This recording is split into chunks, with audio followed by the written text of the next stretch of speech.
Dear students, I am Suryakala Kumari, lecturer in botany, Sri Venkateshwara College of Arts and Science, Amalapuram, affiliated to Adikavi Nannaya University, Rajahmundry.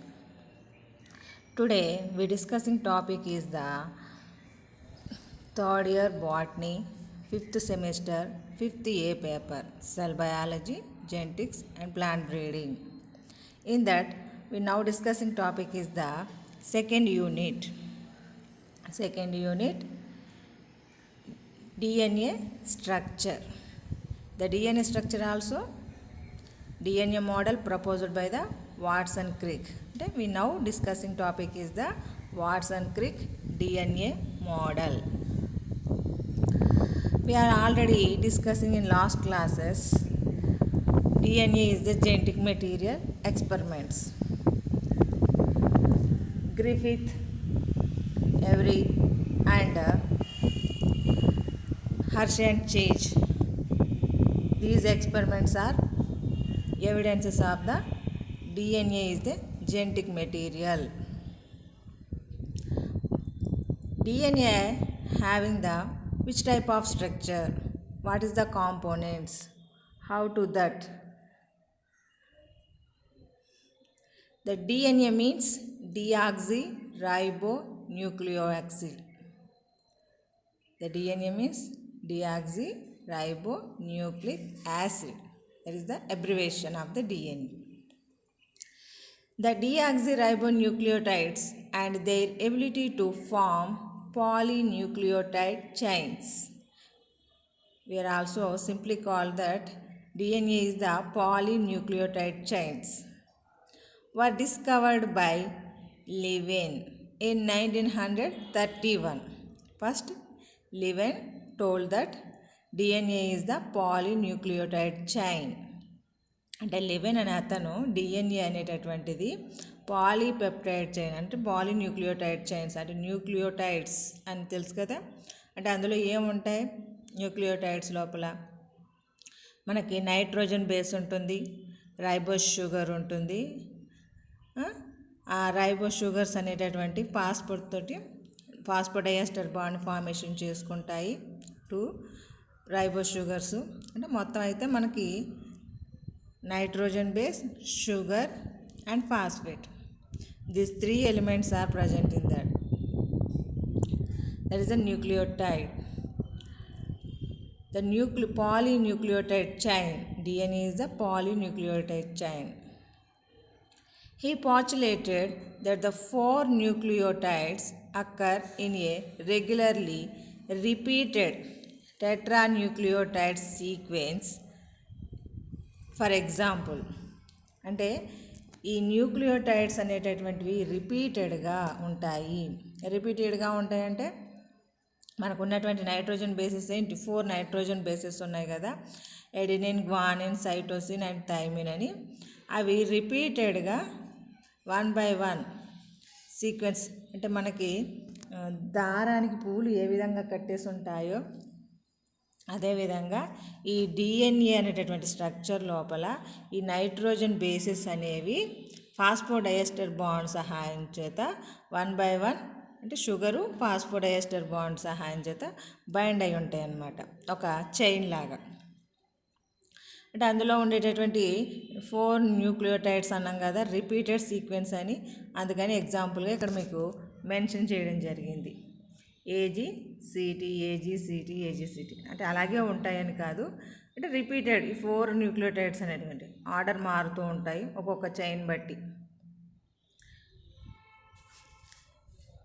చార్గాఫ్ rules అంటే these are also basic for the Watson Crick model preparation. Chargaff, he is the scientist. Chemical analysis of DNA by Erwin Chargaff and others during 1940 revealed the following facts. అంటే DNA యొక్క chemical analysis చేసి అందులో ఉన్నటువంటి nitrogen basis గురించి ఆయన కొన్ని విషయాలు rules రూపం లోపల ఎక్స్ప్లెయిన్ చేశారనమాట 1940 లోపల. ఏంటంటే As a rule, the number of pyrimidine bases is equal to the number of purine bases. అంటే డిఎన్ఏ యొక్క స్ట్రక్చర్ లోపల పిరమిడిన్లు ప్యూరిన్లు అంటాం కదా. పిరమిడిన్స్ అంటే ఏంటి? Cytosine and thymine. అలాగే ప్యూరిన్స్ అంటే adenine and guanine. Adenine and guanine అంటే ఈక్వల్ నెంబర్లో ఉంటాయి. ఈక్వల్ నెంబర్లో ఉంటాయి అంటే పాలీపెప్టైడ్ చైన్. ఎందుకంటే A pairs with the T అంటే ఏ ఎప్పుడు కూడా ఎడినిన్ ఎప్పుడు కూడా థైమిన్తో బైండ్ అయి ఉంటుంది, డబల్ బాండ్ తోటి, హైడ్రోజన్ బాండ్స్ తోటి. అలాగే గ్వానిన్ అనేది సైటోసిన్తో బైండ్ అయి ఉంటుంది. కాబట్టి వీటి నెంబరు ఎలా ఉంటే ఈక్వల్గా ఉంటుందో అంటే పాలీపెప్టైడ్ చైన్లో ప్యూరిన్స్ పిరమిడ్స్ అనేటటువంటివి సమానంగా ఉంటాయి అనేది అతను చెప్పినటువంటి ఒక rule. There is an equivalence between the bases carrying amino groups at the 6th or 4th position and those carrying keto groups at these positions. అంటే మనకి ఇక్కడ ఇందాకేమో ప్యూరిన్స్ పిరమిడిన్స్ ఈక్వల్ నెంబర్లో ఉంటాయని చెప్పారు. ఇప్పుడు రెండో రూల్ లోపల here also equal in condition. ఎలాగంటే ఎమినో గ్రూప్స్ అనేటటువంటివి అంటే ఎడినిన్ సైటోసిన్లో ఉండేటటువంటి ఈ ఎమినో గ్రూప్స్ అనేటటువంటివి ఎడినిన్కి 6th ప్లేస్లో ఉంటుంది, సైటోసిన్కి 4th పొజిషన్లో ఉంటుంది ఎమినో గ్రూప్ అని. అలాగే థైమిన్కి గ్వానిన్కి వచ్చి 6th పొజిషన్లో కీటో గ్రూప్ ఉంటే గ్వానిన్కి 6th పొజిషన్లో కీటో గ్రూప్ ఉంటుంది అన్నమాట. అంటే ఎమినో గ్రూప్స్ కీటో గ్రూప్స్ రెండు కూడా ఈక్వల్గానే ఉంటాయి. వాటి పొజిషన్లో వచ్చి ఒకటి 6th ప్లేస్లో ఒకటి 4th ప్లేస్లో ఉంటే ఒకటి 6th ప్లేస్లో ఒకటి 4th ప్లేస్లోనే ఉంటుంది. చూడండి, అంటే అతను నైట్రోజన్ బేసెస్ని అంటే అందులో ఉన్నటువంటి కెమికల్ అనాలిసిస్ చేసేటప్పుడు నైట్రోజన్ బేసెస్ గురించి బాగా అబ్జర్వ్ చేశారు. నత్రజని క్షారాలు అంటారు. The quantity of A was equal to that of అంటే T. It means adenine equal to the thymine. అంటే ఎడినిన్ అనేటటువంటి ఎన్ని నైట్రోజన్ బేసెస్ ఉంటే థైమిన్ అనేటటువంటి నైట్రోజన్ బేసెస్ కూడా అన్నీ ఉంటాయి. ఎందుకంటే ఫస్ట్ రూల్లో purines are equal to pyrimidines అన్నాం కాబట్టి దాని ప్రకారం అదే రూల్ వర్తిస్తుంది. While the quantity of guanine was comparable to those of cytosine at least in eukaryotes. అంటే యూకారియోటిక్ యొక్క సెల్ స్ట్రక్చర్లో ఉండేటటువంటి డిఎన్ఏలో చూస్తే మనకి ఆల్వేస్ ఎప్పుడు కూడా maximum adenine equal with the thymine, guanine equal with the cytosine. వాటి యొక్క నైట్రోజన్ బేసిస్ నెంబర్ అనేటటువంటిది ఈక్వల్గా ఉంటుంది. This is popularly known as Chargaff rules of molar equivalence. అంటే మొట్టమొదటిసారిగా చార్గాఫ్ అనే అతను ఈ నైట్రోజన్ బేసెస్ ప్యూరిన్ పిరమిడిన్స్ ఈక్వల్గా ఉంటాయని, ఎమినో గ్రూప్స్ కీటో గ్రూప్స్కి ఈక్వల్గా ఉంటాయని, నెంబర్ ఆఫ్ ఎడినిన్స్కి సమానమైనటువంటి థైమిన్స్ అనేటటువంటి ఉంటాయని, గ్వానిన్కి సమానంగా సైటోసిన్ ఉంటుందని, ఇలాగా చార్గాఫ్ అనే అతను తన యొక్క కెమికల్ అనాలిసిస్ ఆధారంగా ఎక్స్ప్లెనేషన్ ఇచ్చారనమాట. వాటినే we are calling that Chargaff rules of molar equivalency అని చెప్పేసి చెప్తున్నాం. Chargaff rules suggests that A adenine is always paired with the thymine, guanine always paired with the cytosine. అంటే మనకి చార్గాఫ్ చెప్పినట్టు ప్రకారము అన్నీ సమానంగా ఉంటాయి అంటున్నాం కదా, అందువల్ల ఎడినిన్ అనేటటువంటిది థైమిన్తో పెయిర్ అవుతుంది. ఏ ఈజ్ ఈక్వల్ అంటే ఏ డబల్ హైడ్రోజన్ బాండ్స్ అంటే ఎప్పుడు కూడా హైడ్రోజన్ బాండ్స్తో బైండ్ అయి ఉంటుంది. ఇది A pairs with the T అని రాసాం. అంటే adenine pairs with the thymine, guanine pairs with the cytosine with the help of 3 hydrogen bonds. అంటే ఈ విధంగా బైండ్ అయి ఉంటాయి అని చెప్పేసి చార్గాఫ్ ఎక్స్ప్లెయిన్ చేయడం జరిగిందనమాట. ఇతని తర్వాత మనకి డిఎన్ఏ యొక్క ఆర్గనైజేషన్ ఏ విధంగా ఉంటుంది అనే దాని గురించి ఒక ఇద్దరు ఎక్స్ప్లెయిన్ చేయడం జరిగింది. ఎవరంటే the data of Wilkins and Franklin and other on X-ray crystallography of purified DNA revealed that the molecule is a multi-stranded fiber with a diameter of about 22 angstroms.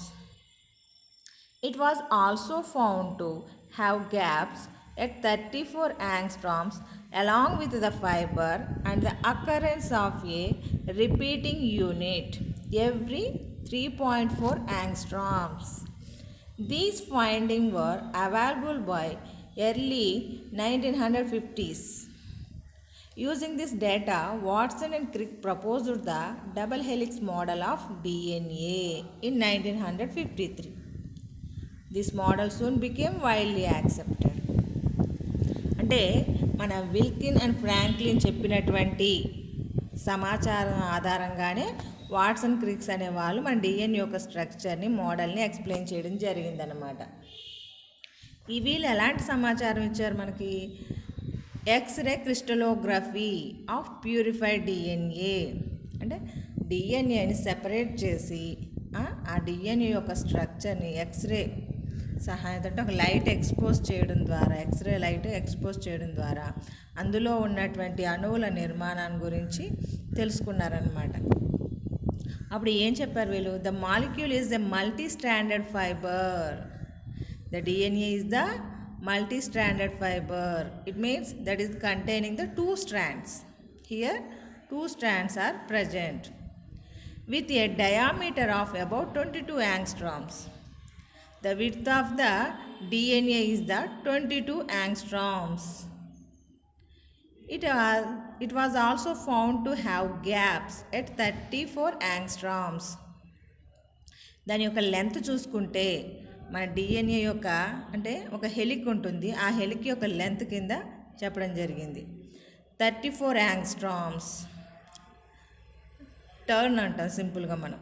The fibre and the occurrence of a repeated unit అంటే repeating unit means adenine, guanine, thymine అనేటటువంటివి repeat అవుతూ ఉంటాయి కదా DNA structures లోపల. అంటే ఒక nitrogen base పెయిర్కి ఇంకొక nitrogen base పెయిర్కి మధ్యలో గ్యాప్ అనేటటువంటిది అంటే వాటి మధ్యలో ఉండేటువంటి గ్యాప్ 3.4 angstroms ఉంటుంది అని చెప్పడం జరిగిందనమాట. These finding were available by early 1950s. అంటే మన డిఎన్ఏ స్ట్రక్చర్ ప్రపోజ్ చేయడం వాట్సన్ క్రిక్స్ డిఎన్ఏ యొక్క స్ట్రక్చర్ ప్రపోజ్ చేయడానికి ముందు వీళ్ళు ఈ విషయాలన్నింటిని కూడా రివీల్ చేశారు. దాన్ని ఆధారంగా చేసుకుని అంటే based on the Wilkin and Franklin వాళ్ళు చెప్పినటువంటి డేటాను బేస్ చేసుకుని వాట్సన్ క్రిక్లు అనేటటువంటి వాళ్ళు the double helix structure of DNA is propose చేయడం జరిగిందనమాట. అంటే మన డిఎన్ఏ స్ట్రక్చర్ ప్రిపరేషన్స్ లోపల Chargaff rules and Wilkin Franklin చెప్పినటువంటి ఆర్గనైజేషన్ ఆఫ్ డిఎన్ఏ అనే దాన్ని లెక్కలోకి తీసుకుని Watson Cricks are proposed the DNA double helix model of DNA కనిపెట్టడం జరిగిందనమాట. Now Watson Crick model of DNA. What is the main features of the Watson Crick model? In this, a DNA molecule is made up of 2 polynucleotide strands or chains. The DNA molecule is made up of 2 polypeptide chains. See here. Here 2 strands are there. 5' one strand, 3' another strand. These are the 2 strands, polypeptide chain strands. Next, each polypeptide is composed of many nucleotides joined by phosphodiester linkage between the sugar and phosphate residues. Each polynucleotide అంటే మనకు ఉన్నటువంటి nucleotides ఉన్నాయి కదా, మీకు ఫాస్ఫోడైఎస్టర్ బాండ్తో bind అయి ఉంటాయని చెప్పేసాను నేను. ఇదిగో చూడండి, here this is the adenine. A మనకి నైట్రోజన్ బేస్ అన్నమాట. T also nitrogen base. Both nitrogen bases are bind with the two hydrogen bonds, and here the nitrogen base also bind with the sugar molecule, glycosidic bond అంటాం మనం. అలాగే ఒక sugar molecule ఇంకొక sugar molecule తోటి phosphate అనేటటువంటి సహాయంతో bind అయ్యింది. Here also ఇక్కడ కూడా చూడండి, షుగర్ మాలిక్యూల్స్ అనేటటువంటి S means sugar molecule. Sugar molecule అనేటటువంటిది రెండు షుగర్ మాలిక్యూల్స్ మధ్యలో ఫాస్ఫేట్ ఉంది. అంటే both sugar molecules are bind with the phosphate. అంటే అంటే మనకి ఇక్కడ ఈ విధంగా బైండ్ అవ్వడం వల్ల నెంబర్ ఆఫ్ న్యూక్లియోటైడ్స్ అనేటటువంటి రిపీటెడ్ సీక్వెన్స్. ఇక్కడ గ్వానిన్ అండ్ సైటోసిన్ వాటి మధ్యలో 3 హైడ్రోజన్ బాండ్స్ ఉన్నాయి.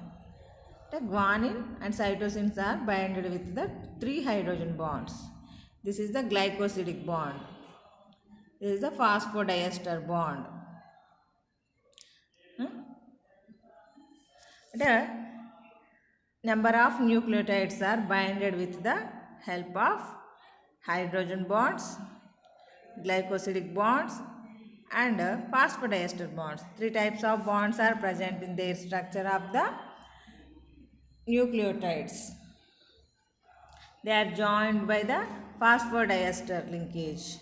Each nucleotide bind with the another nucleotide with the help of phosphodiester bond.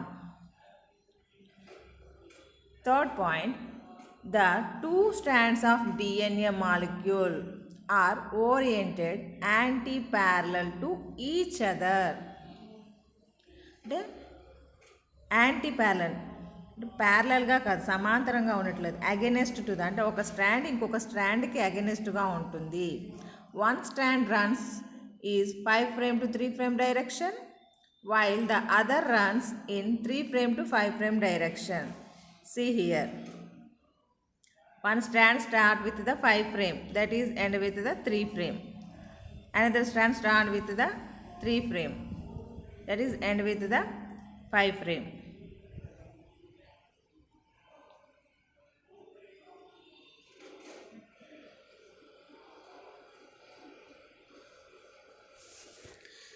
Here మనకి స్ట్రాండ్స్ గురించి చెప్పడం జరిగింది.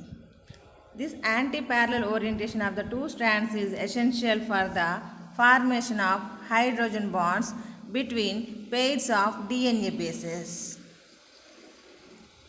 అంటే మనకి ఇక్కడ హైడ్రోజన్ బాండ్స్తో బైండ్ అయి ఉంటాయి అన్నాం కదా. అంటే ఈ 2 strands అనేటటువంటివి స్టేబుల్గా ఉండడానికి, వాటి యొక్క స్ట్రక్చరు కదలకుండా ఉండడానికి వాటి మధ్యలో అంటే hydrogen bonds between pairs of DNA bases మీకు చూపించాను కదా ఆల్రెడీ. డిఎన్ఏ బేసెస్ మధ్యలో హైడ్రోజన్ బాండ్స్ అనేటటువంటివి ఉంటాయని. Next, the adenine present in one strand of a DNA molecule is linked by 2 hydrogen bonds with thymine. The adenine present in a one strand, అంటే ఒక స్ట్రాండ్లో adenine ఉంటే ఇంకొక strand లోపల thymine ఉంటుంది. That both are bind with the help of hydrogen bonds located opposite to it in the other strand, and vice versa. A pairs with the adenine pairs with the thymine. Similarly, guanine located in one strand forms 3 hydrogen bonds with the cytosine present opposite to it in the strand, and vice versa. G pairs with the C. మీకు already నేను చూపించేసాను, explain చేశాను.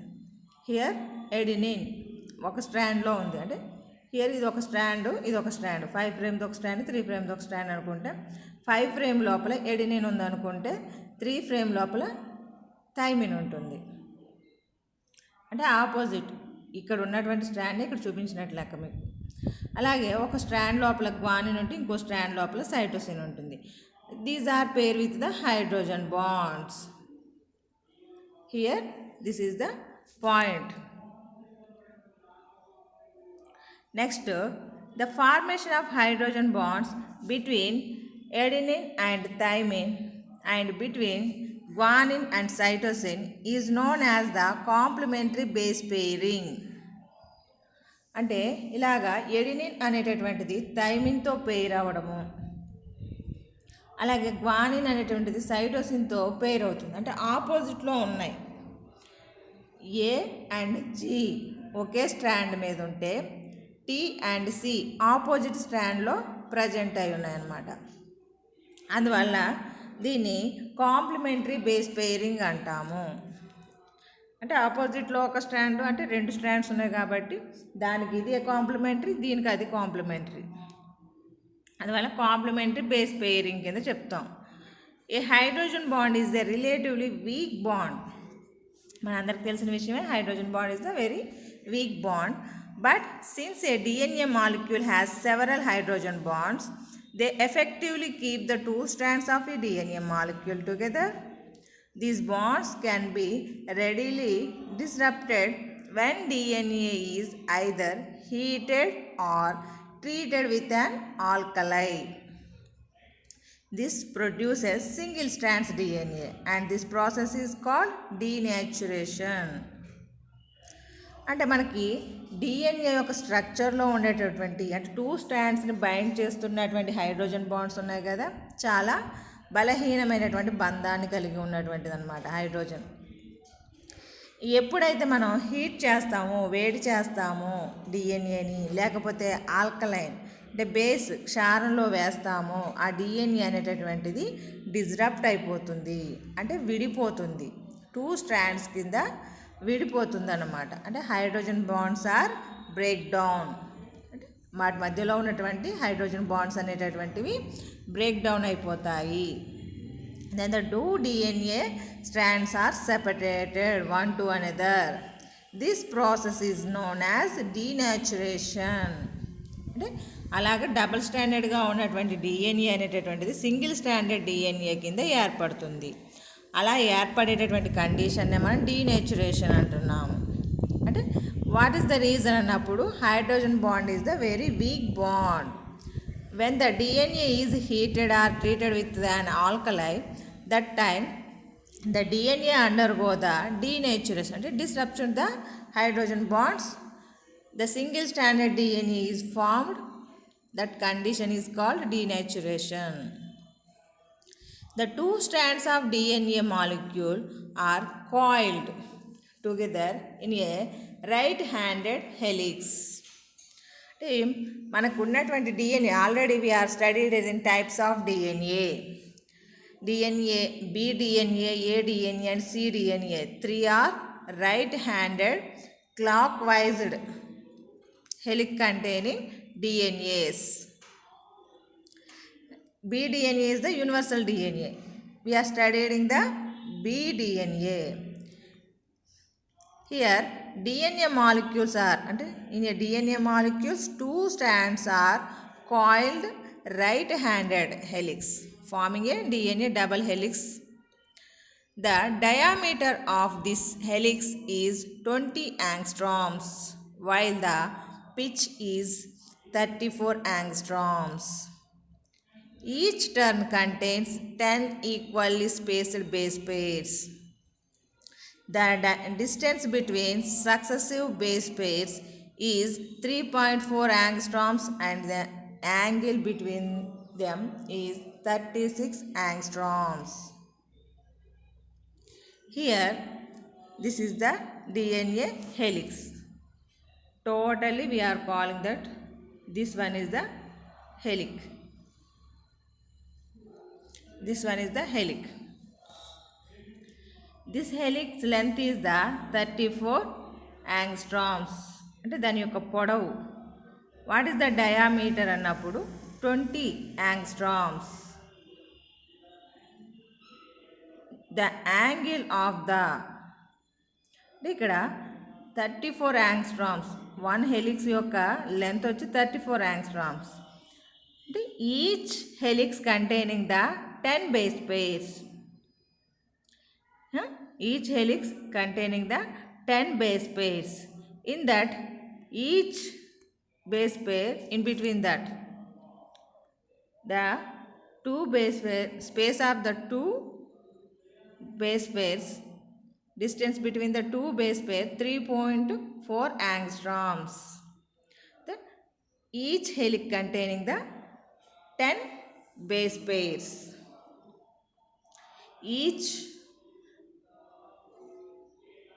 Here we are also studied the one point also. Each turn contains the 10 equally spaced base pairs. The distance between the successive base pairs 3.4 angstroms. The angle between them 36 degrees. Each turn of DNA molecules includes one major groove and one minor groove along the phosphodiester backbone. Proteins interact with DNA at these grooves or sites. అంటే మనకి ఈ DNA లోపల చూడండి, ఇది అంటే మనకు ఒక హెలిక్ అని ఏ విధంగా చెప్తున్నాం, ఒక మేజర్ గ్రూవ్ ఒక మైనర్ గ్రూవ్, ఒక మేజరు ఒక మైనరు, అంటే ఈ రెండింటి మధ్యలో మనకి ఈ పక్కన ఉండేదేమో మేజర్ అవుతుంది, ఇదేమో మైనర్ గ్రూవ్ అవుతుంది. ఈ మేజరు మైనరు రెండు గ్రూవ్స్ కలిపితేనే మనకు ఒక హెలిక్ అనేటటువంటిది ఏర్పడుతుంది. ఒక ట్విస్ట్లా ఉండేటటువంటి అంటే ట్విస్టెడ్ కండిషన్లో ఉన్నటువంటి థ్రెడ్ లాంటిది అనమాట మనకి. Here we are calling that helix. ఇక్కడ నుంచి ఇక్కడ వరకు ఒక మెలిక పడి ఉంది. ఆ మెలిక ఇది ఒక్కటే కాదు, ఇది టోటల్ ఇంత లెంత్ ఉంది కదా, ఇదంతా కూడా one turn, one హెలిక్.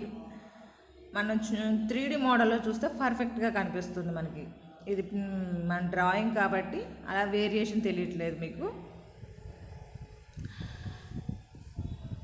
Each turn off DNA molecule includes one major groove and one minor groove along the phosphodiester backbone. అంటే proteins are adjoined with the major and minor grooves. The genetic information residue on one of the two strands which is called template strand. అంటే మన ఇది DNA కదా, genetic information అంతా కూడా ఒక స్ట్రాండ్లో include చేయబడుతుంది. ఏదైతే జెనెటిక్ ఇన్ఫర్మేషన్ ఉందో దాన్ని టెంప్లెట్ స్ట్రాండ్ కింద చెప్పబడింది. దానికి ఆపోజిట్లో ఉన్నదాన్ని కాంప్లిమెంటరీ స్ట్రాండ్ అంటాం. During replication the two strands of DNA molecules uncoil and each strand produces a daughter complementary strand. It results in the formation of two daughter DNA molecules. Each daughter molecule contains a parental strand and a new strand. This provides for an almost error-free, high fidelity replication of the genetic information or genetic material. Here, the genetic information residue on one strand అంటే మనకు genetic information అనేటటువంటిది రెండిట్లోనూ ఉంటుంది. కాకపోతే ఒక స్ట్రాండ్లో A స్ట్రాండ్లో అయితే genetic information ఉందనుకుంటున్నాం, రిప్లికేషన్ జరుపుకునేటటువంటి స్ట్రాండ్ ఉంటుంది, దాన్ని టెంప్లెట్ స్ట్రాండ్గా చెప్తాం. ఎప్పుడు కూడా ఈ టెంప్లెట్ స్ట్రాండ్ అనేటటువంటిది రిప్లికేషన్ జరిగేటప్పుడు కాంప్లిమెంటరీ స్ట్రాండ్ని ఫార్మేషన్ జరుపుతుంది అనమాట. ఆ వచ్చేటటువంటి complementary strand similar to the అంటే one of the DNA strand, డిఎన్ఏలో ఉన్నటువంటి ఆపోజిట్లో ఉంటుంది కదా, ఆ స్ట్రాండ్కి సిమిలర్గా ఉంటుంది maximum. It results in the formation of two daughter DNA molecules. అంటే టూ స్ట్రాండ్స్ ఇన్వాల్వ్ అవుతాయి కాబట్టి టూ స్ట్రాండ్స్ అనేటటువంటివి ఆపోజిట్గా కొత్తగా టూ స్ట్రాండ్స్ని ఫార్మేషన్ జరుగుతాయి. అందువల్ల two daughter DNA molecules formation అనేది జరగడం జరుగుతుందని చెప్పడం. Each daughter molecule containing the parental strand. తల్లిలో ఎలా ఉన్నటువంటి అంటే మనకు పేరెంట్ డిఎన్ఏ టెంప్లెట్ స్ట్రాండ్ కాబట్టి టెంప్లెట్ స్ట్రాండ్ కాంప్లిమెంటరీగా ఉంటుంది, కాంప్లిమెంటరీ స్ట్రాండ్ టెంప్లెట్ లాగా ఉంటుంది. అంటే ఒకవేళ 3-5 ఫ్రేమ్ ఉన్నటువంటి డిఎన్ఏ కానీ రిప్లికేషన్ జరిగింది అనుకోండి, అది 3 ఫ్రేమ్ ఉన్నటువంటి డిఎన్ఏలో ఎలాంటి కాంపోజిషన్ ఉందో అదే ఫార్మేషన్ జరుగుతుంది. ఒకవేళ 3 ఫ్రేమ్ ఉన్నటువంటి డిఎన్ఏ మాలిక్యూల్ రిప్లికేషన్లో పార్టిసిపేట్ చేసింది అనుకోండి, అది కాస్త మళ్ళీ 5 ఫ్రేమ్ ఉండేటటువంటి డిఎన్ఏనే ఫామ్ చేస్తుంది. అంటే 3 ఫ్రేమ్ ఎప్పుడు కూడా 5 ఫ్రేమ్ని ఏర్పరుస్తుంది, 5 ఫ్రేమ్ని 3 ఫ్రేమ్ ఏర్పరుస్తుంది. This is the complementary strands one to another.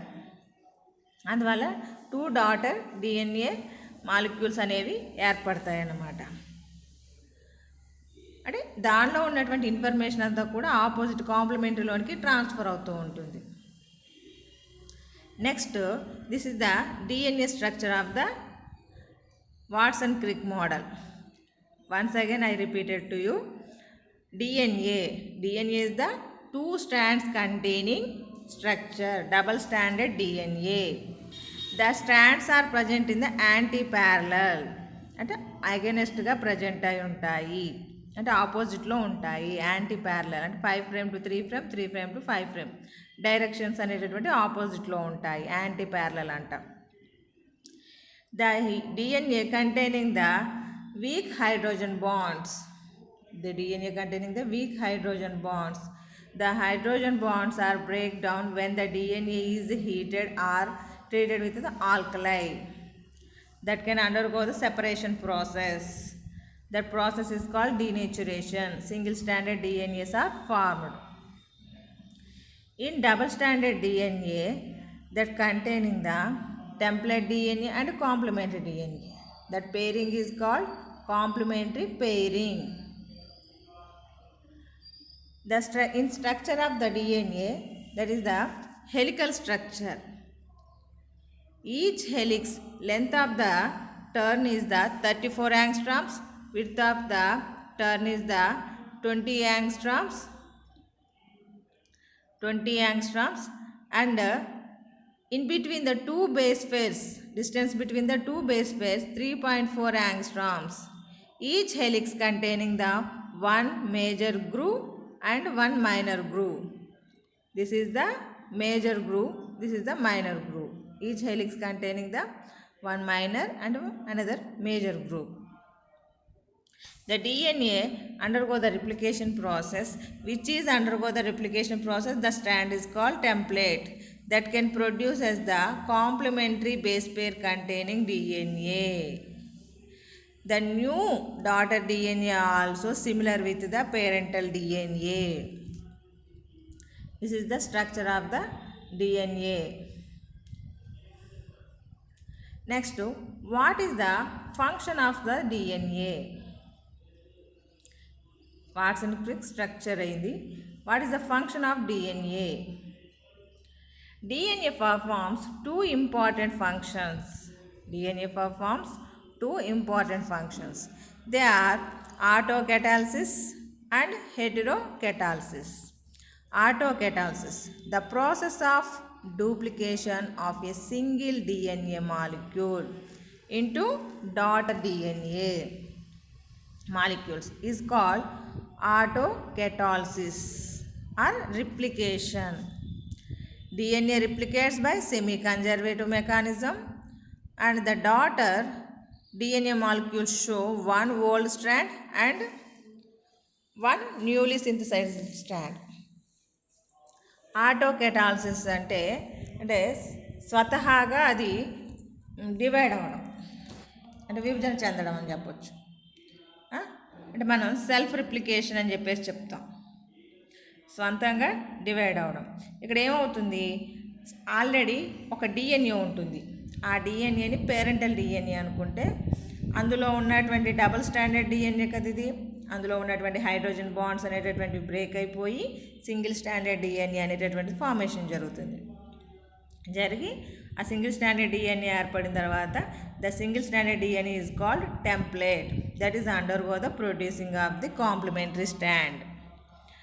What is the process అన్నప్పుడు semi conservative mechanism. The DNA undergo the replication process. That process is the semi-conservative mechanism. We are discussing the next class. The daughter DNA అంటే మనకు వచ్చేటటువంటి new molecule వస్తుంది కదా, వచ్చినటువంటి దానిలో ఒక parental DNA ఉంటుంది, అంటే 2 స్ట్రాండ్స్ ఉంటాయి కదా, ఆ 2 స్ట్రాండ్స్లో ఒకటి parental DNA strand, another one is the newly synthesised complementary strand. One DNA, double stranded DNA undergo the replication process and produce the 2 double stranded DNA molecules. In that, one DNA parental, another one is the newly synthesized strand. This is the autocatalysis. The self-replication అని చెప్పొచ్చు. That process is called semi-conservative mechanism సహాయంతో జరుపుకుంటుంది అన్నమాట. అది heterocatalysis.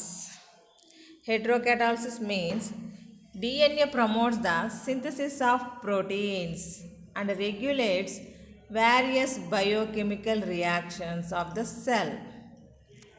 అంటే DNA నుంచి DNA అనేది ఏర్పడకుండా ఇక్కడ ప్రోటీన్స్ అనేటటువంటివి ఏర్పడతాయి వయా ఎంఆర్ఎన్ఏ. అంటే డిఎన్ఏ నుంచి డైరెక్ట్గా ప్రోటీన్స్ రావు, మధ్యలో ఇంకో స్టేజ్ ఉంటుంది ఎంఆర్ఎన్ఏ స్టేజ్ అని, దాని నుంచి తర్వాత ప్రోటీన్స్ వస్తాయి. వాట్ ఈస్ ద ఫంక్షన్ అన్నప్పుడు ఈ proteins that can regulate the warriors biochemical reactions of the cell. అంటే సెల్ లోపల రియాక్షన్స్ని కంట్రోల్ చేయడానికి ఉపయోగపడుతూ ఉంటుంది. Our body also made with the proteins. In this process the DNA templates transfer genetic message to mRNA by a process is called transcription. mRNA helps in the synthesis of proteins, that is called translation. ఇక్కడ మనకి DNA అనేటటువంటిది unwind అవుతుందని చెప్పేసి అన్నాం కదా, templates formation జరుగుతాయి అన్నాము. ఆ టెంప్లెట్ అనేటటువంటిదే మనకి ఇక్కడ జెనెటిక్ ఇన్ఫర్మేషన్ని ట్రాన్స్ఫర్ చేస్తుంది.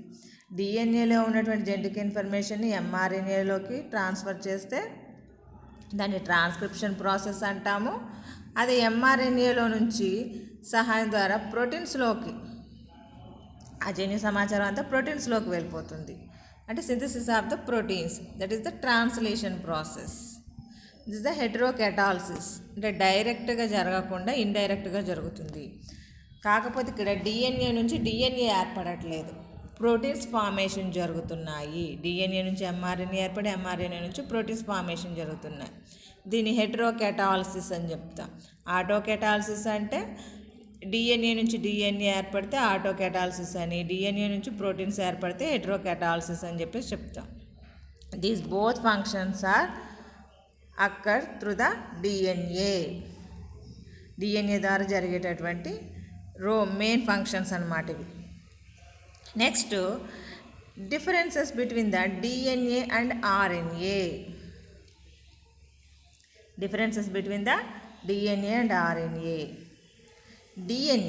డిఎన్ఏ మీన్స్ డియాక్సిన్యూక్లిక్ యాసిడ్, అంటే deoxyribonucleic acid. Here RNA means ribonucleic acid. RNA means ribonucleic acid. Generally DNA present in chromosome. DNA అనేటటువంటిది మనకి న్యూక్లియస్ లోపల క్రోమోజోమ్స్ లోపల ఉంటుంది. అదే ఆర్ఎన్ఏ అనేది generally present in cytoplasm and in ribosomes. అంటే మీకు ఆల్రెడీ తెలుసు ఆర్ఎన్ఏ టైప్స్ అన్నప్పుడు ఆర్ఆర్ఎన్ఏ, టీఆర్ఎన్ఏ, ఎంఆర్ఎన్ఏ అంటాం. మనకి ఎంఆర్ఎన్ఏ అనేటటువంటిది టీఆర్ఎన్ఏ అనేటటువంటిది సైటోప్లాజంలో ఉంటుంది, ఆర్ఆర్ఎన్ఏ అనేటటువంటి రైబోజోమ్స్ లోపల ఉంటుంది. DNA consist of 2 strands of nucleotides. అంటే DNA containing the 2 strands. RNA that consist of only 1 strand nucleotides. ఒకే ఒక స్ట్రాండ్ మాత్రమే ఉంటుంది ఆర్ఎన్ఏ లోపల, single strand. DNA contains deoxyribose sugar. అంటే డిఎన్ఏ లోపల రైబోస్ షుగర్ లోపల సెకండ్ కార్బన్ వద్ద ఆక్సిజన్ అనేటటువంటిది ఉండదన్నమాట, డియాక్సిరైబోస్ షుగర్ అంటాం. అదే ఆర్ఎన్ఏ లోపల ఆక్సిజన్ అనేటటువంటిది ఉంటుంది, అంటే it contains only ribose sugar. Next, DNA లోపల it contains pyrimidines and purines in equal quantity. DNA is the double stranded. Then the equally containing the purines and pyrimidines. And the purines, pyrimidines అనేవి maximum ఈక్వల్గా ఉంటాయి. Here there is no 1:1 ratio. ఎందుకంటే ఇది single standard structure కాబట్టి RNA అనేటటువంటిది దానిలో purines, pyrimidines అనేటటువంటివి equal క్వాంటిటీలో ఉండవు. Here pyrimidines are cytosine and thymine. In DNA, pyrimidines are the cytosine and thymine. In RNA, pyrimidines are cytosine and uracil. In DNA, thymine is present. In RNA, uracil is present. Next, DNA undergo the replication process. DNA replicates. That is, undergo the replication process and produce the new DNAs. Here, RNA does not replicate. This is not a genetic material. Then that RNA not undergo the replication process. DNA is the genetic material. This is proved by the number of scientists. DNA is the genetic material. The genetic information is transferred one genera to another genera, one cell to another cell. RNA is not genetic material. RNA is the నాటి జన్యు పదార్థం అనేటటువంటిది కాదు అని చెప్పడం జరిగింది. DNA, it does not directly participate in protein synthesis. DNA అనేటటువంటిది డైరెక్ట్గా ప్రోటీన్ సింథసిస్లో పార్టిసిపేట్ చేయదు. We are already told in the functions of the DNA.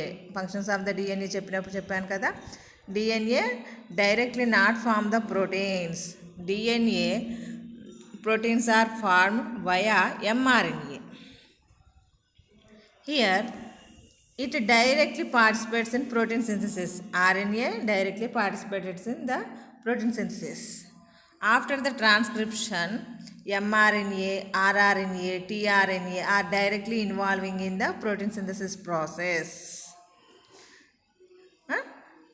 RNA directly participated in the protein synthesis, but DNA is not directly not participated in the protein synthesis. This is the differences between the DNA and RNA. In examination, you are asking the Watson-Crick model, double helical structure, or Watson-Crick model, structure of the DNA, properties of the DNA. Any type of question is asked in the examination. This is the very important examination